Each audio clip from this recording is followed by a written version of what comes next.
Hey, how's it going there, guys? I see a lot of things on Facebook and stuff and all these leather working groups, and a lot of people seem to have a lot of trouble with basket weaves. I had trouble myself. Very challenging. Like anything else, you'll hear people say in the leathercraft community, practice, practice. Practice is always good, get used to it. Try holding things differently, tapping harder, lighter. You just get the feel for it as you go along. But now, I see basket weaves where it's everywhere. Like there's no method to the madness. It's just constantly, just a mess, you know. Stop scratching. Get out of here. My dog won't stop scratching. The summertime itch, I guess. I don't know. Anyway, this is for a wrist cuff that I make, right? It's 1 7/8 of an inch wide, which doesn't matter because we're just practicing right now. But the width is kind of important when it comes to how I lay it out and what I like to do around for a border to give you some leeway. Because if you want to put stitching on a border of your piece or whatever you want to do. Now, what I want to do is find my center line. There's several ways to do it. If you have a really good eye, you could rely on your eyes. Those of you that have a good eye, you know you have a good eye. You could center anything, anywhere, anytime. It's like being an amazing baseball pitcher or batter or something. Some of us got it, some of us don't, right? I can't find my wing dividers right now, but wing dividers is a great tool, or we could simply measure. Right now, for the sake of this video, I'm not going to go completely insane. I could always measure it and everything else, but I'm going to be quick. And to be perfectly honest, might as well measure it. Okay, so after a quick little pause in the video, found my little cheapo little scratch awl. This is what I like to use. You can use whatever you want, I guess. Whatever gets you a nice, steady, straight line. Let's mark our measurements here for the middle, and then we'll just move along. So, find your center line. As I said, however you like to do it. Make sure you scratch good enough, otherwise you can't find it like I can't find it right now. But that's okay. So, we're going to line everything up. Bing, bang, boom. And I use my little roller. We've got the center line, and I'm going to give a nice light scratch. Nothing crazy, not too deep. Now, for the sake of the video, I will go a little deeper because as of right now, you can't see it. I'm a bit of a perfectionist, so I like the smallest lines, although you won't really be able to make much of a difference, make out the difference in it and stuff once the basket weave is down. But there you go. Now check this out. This is the thing. So your basket weave is not all over the place. Now we have a center line. Bing, bang, boom. Wonderful, right? Now we just got to follow that line. I take my silly little hammer here, and I just knock the. Oh, here we go. This old, I think it's a Chuck Linnell, whatever his name is. Stamp here. It's a pretty cool one. A skull stamp. A lot of people like it. Whatever. It's the first one I grabbed. Now, what I'm going to do is, we're matching. Let me grab my awl so you can see better. Camera. We're going to use this guy to follow our line. One edge, right? And then we go to the other side of the line. We're going to go to the next edge. As follows. So whichever direction this thing's facing. So I'm going to start, let's go here. Because I like to leave, again, when it comes to measurements and borders and stuff, let's leave a little bit, like 1/8 of an inch or something like that for a stitch line around the whole piece. Which, again, for the sake of video, let's make a little mark. Let's use one of these guys. This should be close enough, but this will be like our stitch line border, okay? So we're going to stay clear of that. I like to get close to it in a way, but just enough to throw my backgrounds on. Now we have our 3 lines. Outside edge, of course, for the sake of the video, moving along here, but I would neatly go around the edge as well. We might get to that later on. I have my own time. But I'll put that away. All right, so once again, back to it. Now, we're gonna line the outside of the stamp here. The outer blade, like I mentioned, right here, this part here, right on that line. I wish I could control the old shadows a little better.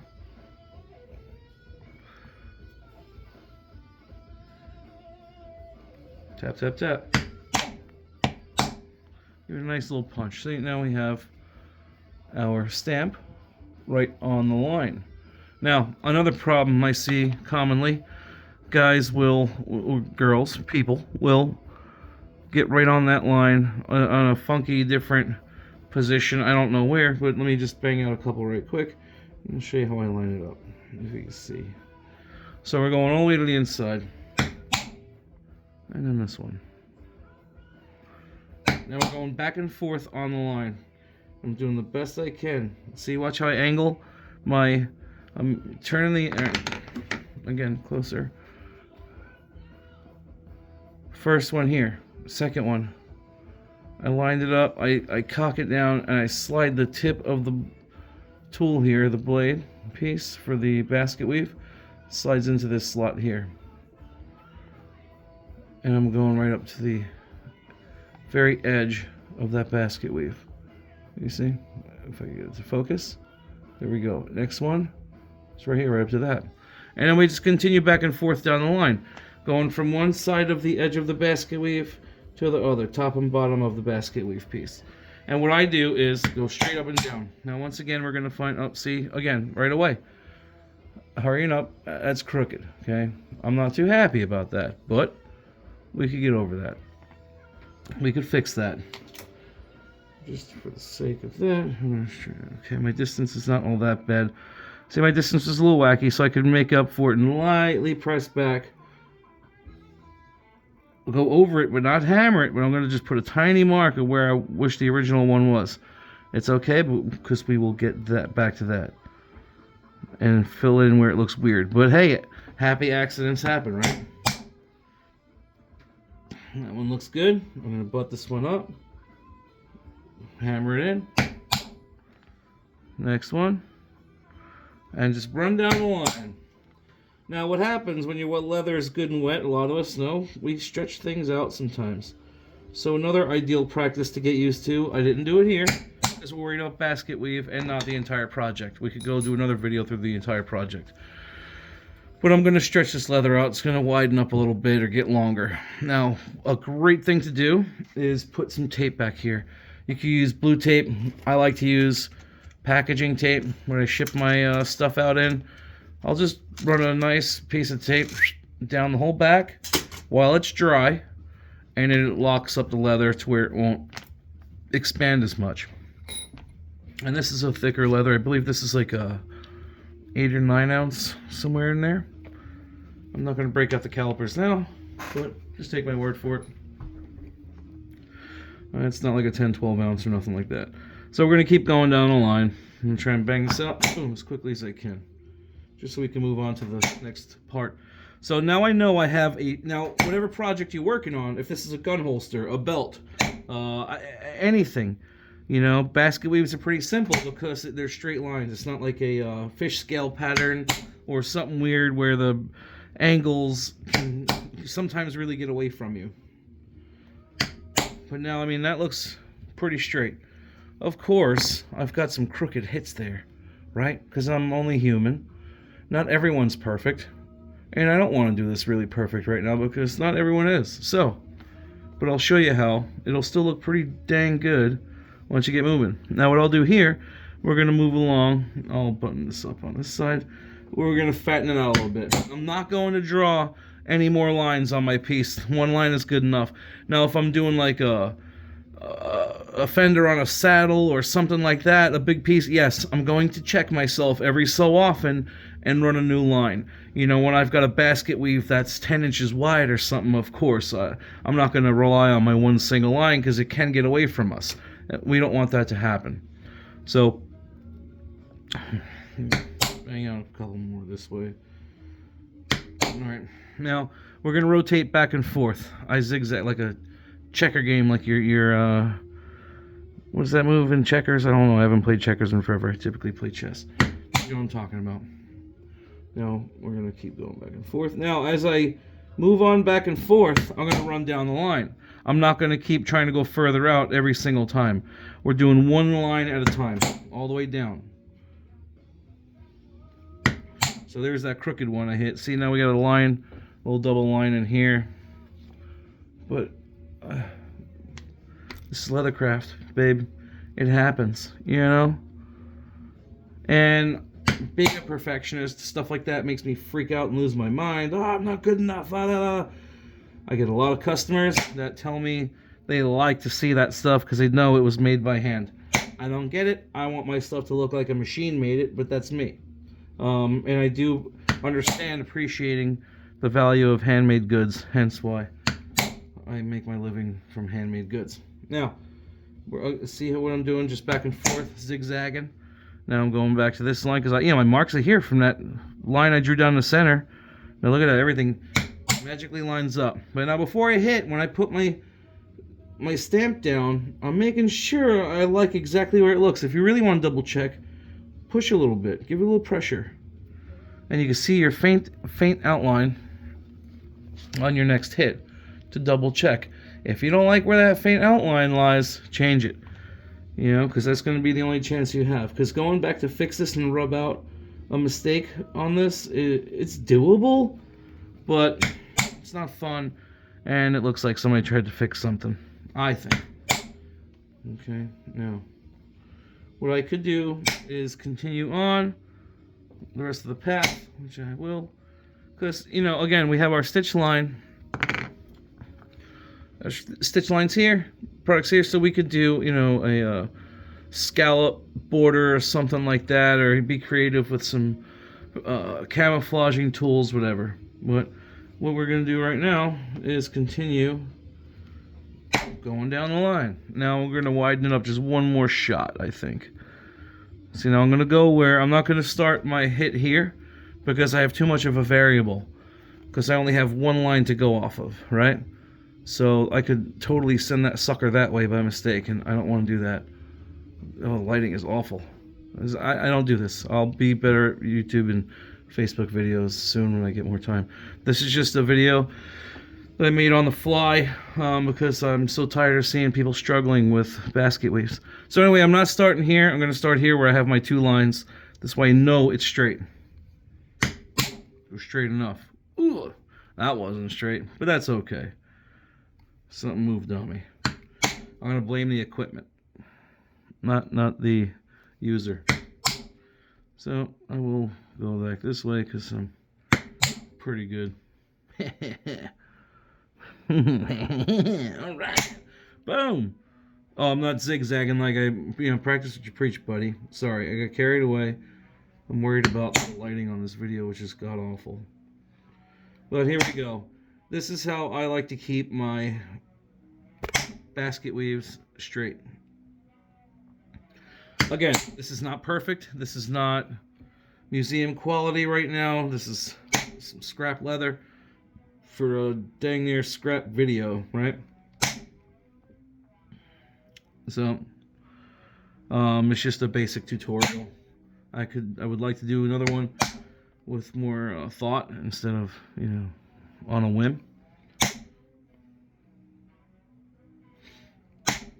Because like I said, I saw a dude on a post just now, had a maker's mark, stamp, and everything made, and come on, man, you got the basket weave down, dude. It's like, this is like a leathercraft 101. You gotta get the basket weave. You have to.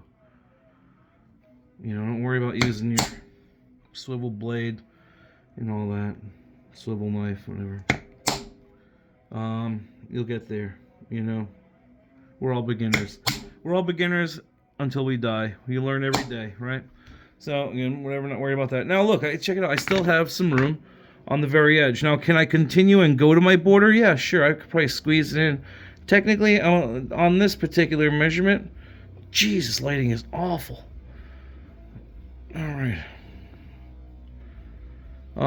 It's going to be tight, right? Something's wacky. My measurement was off. Whatever. So what I'll do now to make up my stuff here, Let's grab a fairly common camouflage tool. Okay, here we go. Here's one a lot of people have in a basic kit. This is a little different, but you're gonna get the same results. So I'll go up to my stitch line, right? And what I'm doing is I'm gonna turn. If I should go this angle here. So if I could hit it straight on and stay right next to this stitch line, right? Now if we hammer it straight, look where it ends up. I'm going to hammer right into my main design. So what I want to do is I'm going to cock the tool off to the side a good bit, then strike on the inside of that stitch line so I don't cover that too. So we're going to cock the tool and hammer, and you're going to get a nice fade. So I'll do a few lines here. You're going to get a nice fade off and not damage the basket weave that we just worked on, that we got so straight and so perfect, and we're so proud of it that we run into the living room and show everyone how good we did. Bring it to the dinner table. Hey guys, check out what I did. They're gonna be like, yeah, all right, yeah, real cool, Dad. Like, whatever. You never ask what I did, you know, stuff like that. Well, it's all right. But now I got a little border. You know, we could go back into it a little tiny bit, and you can always tap light and do whatever. This is a very ugly border that I'm putting on it right now, but I don't like it at all. But whatever, again, it's just a little tutorial. Happy, fun video tutorial. So now we're going to have a little bit of camouflage going into our basket weave to break it up a little bit. And then we'll just go on this side a little bit too, just to...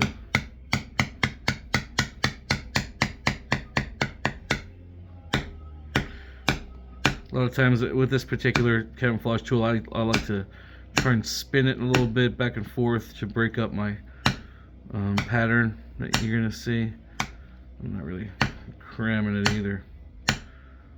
And now, closer to the edge, you know, again, I would have a thing here, and I'll even move my basket weave out a little bit. So if I continue the basket weave, what I'll do here, the correct orientation, yeah. So I've got, that's pretty close to where the border would be. So I'm going to lean my tool back a little bit and get a little bit of a fade. This one looks like it could go for a full-on straight strike. Same with this. Straight down, and then we're going to ever so gingerly cock it back and get just a little imprint down to where it fades off. See where it fades away on the edge? That's what helps make it look a little nicer too. Oh, and then this one. So I'm not gonna, yeah, no, it's okay, because that'll get a camouflage. So right around my edge, same thing. We're gonna, so where I lightly tap my basket weave pattern, that's where the camouflage tool is going to really blend it nicely. So even if you rewind it just a tiny bit to see where I left off, you'll see how it just blended. So wherever it looked a little weird on the very edge of my basket weave, I just smooth it out with that edging tool. I'm sorry, camouflaging tool. And let's get these last couple. Alright, that's it. So here we go. Again, not absolutely perfect, not stunningly beautiful, but it's straight. It looks good, especially at a distance when you're doing your thing, whatever. You know, this is a beginner video. This isn't for experts, right?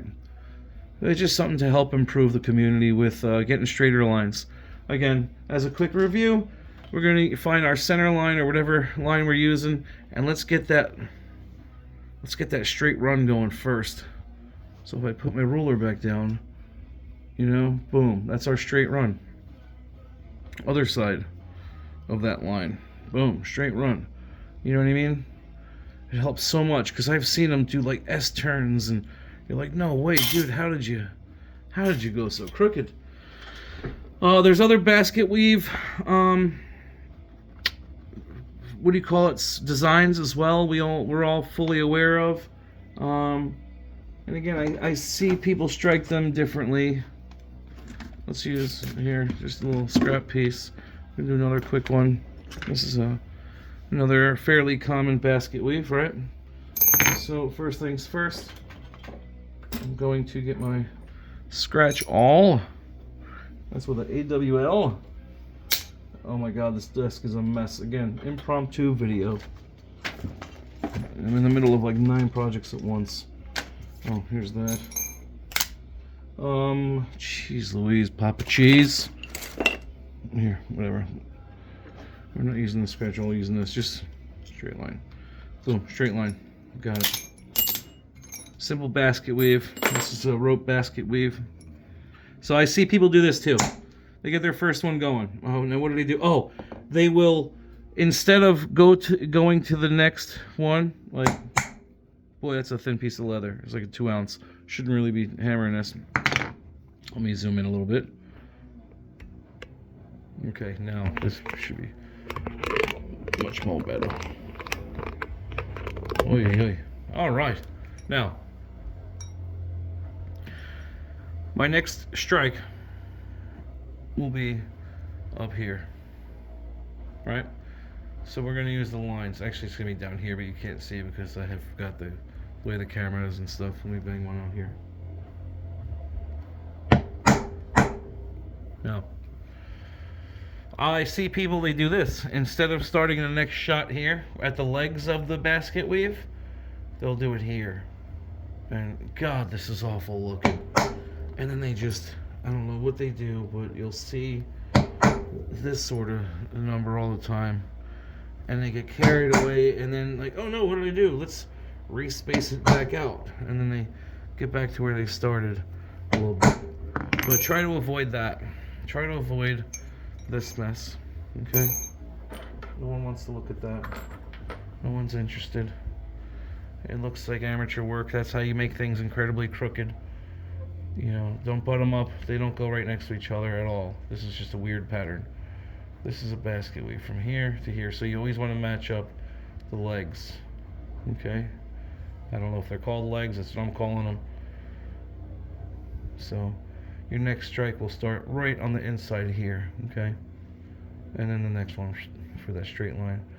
So that one here, that here, and now where this was started here, this leg part should have started here. So our ropes should have been where this rope is at, essentially. Now as a correction, here we go.